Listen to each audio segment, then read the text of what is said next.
audio jungle.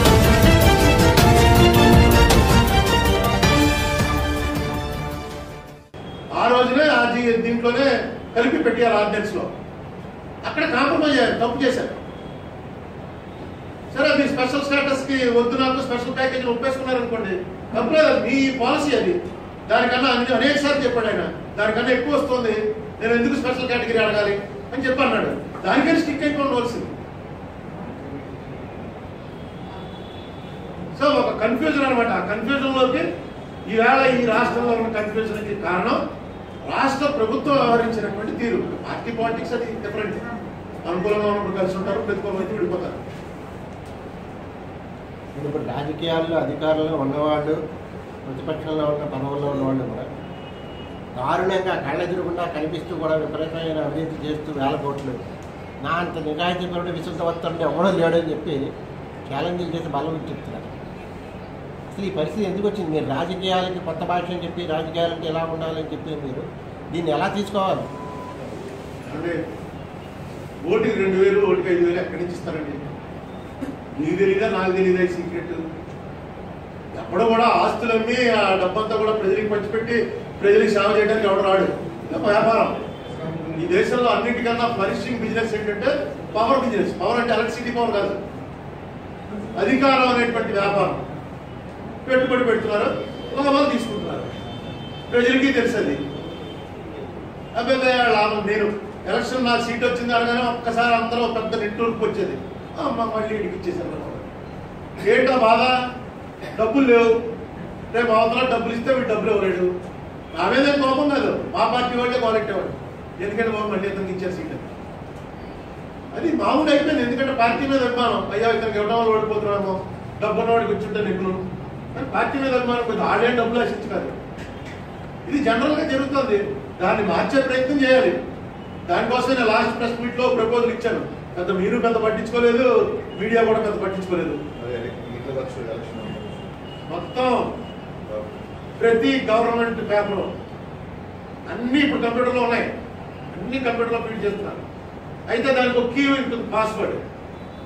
ఇప్పుడు పోలవరంలో డాఫ్రమ్ వారికి ఎంత ఖర్చు అయిందో మనం కొట్టామనుకోండి, తక్కువ నా వెబ్సైట్లోకి వెళ్తాం, కానీ అక్కడ ఒక పాస్వర్డ్ ఉంటుంది. ఆ పాస్వర్డ్ కొడితేనే ఆ డీటెయిల్స్లోకి వెళ్ళచ్చు.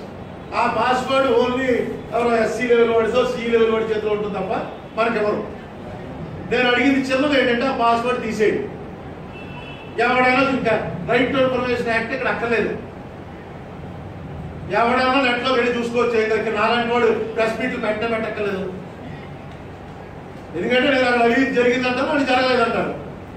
మీరే చూసేస్తారు కదా.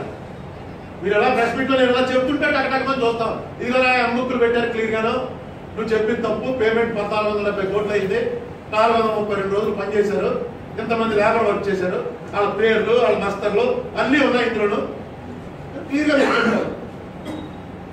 ఇది చాలా పోనీ, ఏమైనా పెద్ద ఖర్చుతో కూడిన పని ఏమి కాదు. ఉన్నదాన్ని అలా ఓపెన్ చేయడమే. పంచాయతీలు, మున్సిపాలిటీలు, అన్ని గవర్నమెంట్ ఆర్గనైజేషన్ లో ఉన్నటువంటి అన్ని మినిస్ట్రీలు అన్ని కూడా ఇప్పుడు కనెక్ట్ అయ్యాయి ఆ నేషనల్ నెట్వర్క్ లో. ఆ నెట్వర్క్ ఏంటి, దాని వ్యవహారం ఏంటి, దాని డీటెయిల్స్ ఏంటి, మనం మీ వాడు పంపించండి. నేను ప్రెస్ మీట్ చెప్పే ముందు అడిగాను, ఇందులో స్పెషలిస్ట్ వీళ్ళ అబ్బాయి ఉన్నాడు, మొత్తం వరుస నుంచి పంపించాడు. ఇదిగోనండి వీళ్ళతో కనెక్ట్ అయ్యి ఇండియా మొత్తం కనెక్ట్ అయి ఉంటుంది. నేషనల్ వాళ్ళ సర్వర్ నేషనల్ వాళ్ళ దగ్గర ఉంటుంది. ఓపెన్ చేయమనండి, అయిపోయింది. అసలు కరప్షన్ లేని ప్రభుత్వం. ఎవడో ఏ ఆఫీస్, ఎందుకంటే ఆఫీసర్లు బుక్ అయిపోతారు. ఏ ఆఫీసులో కూడా గుర్తినే ఏదో సంభావన ఇస్తే పుచ్చుకుంటారు తప్ప, టిప్ ఇస్తే పుచ్చుకుంటారు తప్ప, దీనికి ఎంత దానికి ఎంత ఇవ్వాలంటే పోతాడు. చేయమనండి మరి. ఎందుకంటే చంద్రబాబు నాయుడు గారు ఇప్పుడు అధికారంలో ఉన్నారు. సాఫ్ట్వేర్ లో ఈవేళ దేశంలో సాఫ్ట్వేర్ లో ఆయనకు ఉన్నంత ఎవరికి లేదని ప్రజలందరూ ఒక నమ్మకంలో ఉన్నారు. చేయమనండి. ఇప్పుడు ప్రజెంట్ మన రాజమండ్రి ఎంపీ నేనేం చేయలేదంటూ ఆ కన్వెన్షన్ సెంటర్ ఆయనే కడుతున్నారు. ఏ కన్వెన్షన్ సెంటర్? రాజమండ్రికి చంద్రబాబు నాయుడు గారు మంజూరు చేసిన కన్వెన్షన్ సెంటర్ మంజూరు చేశాడు. అది గవర్నమెంట్ తరఫున 20 కోట్లతో కడతామని చెప్పి చెప్పారు. దానికి సెంట్రల్ జైలు డిఐజీ బంగాళా ఉండే ప్రదేశాన్ని ఇచ్చారు. అదే మనం అక్కడ ఇది పెడదాం అనుకుంటే గొడవ చేశారు. స్టేడియం పెడతామంటే సైట్ ఇవ్వమన్నారు. బయట దొరికిపెట్టేసి అలా నడిపారు సంవత్సరాల దాంట్లో. ఇప్పుడు దాంట్లో కన్వెన్షన్ సెంటర్ పెట్టి ప్రైవేట్ పార్టీకి ఇచ్చారు. ఎవరా ప్రైవేట్ పార్టీ? వేరే ఎవరైనా అది నడిపేది మురళీమోహన్ గారు.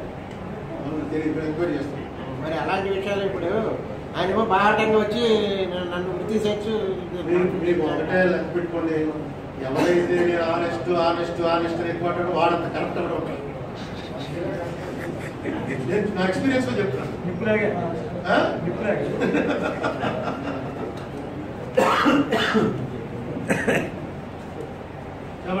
ఎందుకంటే ఇందులో ఆనెస్ట్ అంటే ఎప్పుడూ లేడు.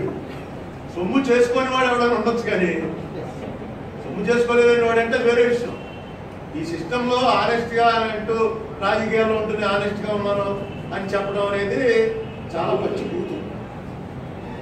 ఉండడం లెవెల్స్ బట్టి తప్పదు. పార్టీలు కరప్షన్ చేస్తుంటే పార్టీలో ఏంటండి వీడియో నచ్చిందా? అయితే ఓ లైక్ వేసుకోండి, లేదంటే ఓ కామెంట్ చేయండి. ఎప్పటికప్పుడు మా వీడియోస్ చూడాలంటే సబ్స్క్రైబ్ చేసుకోండి.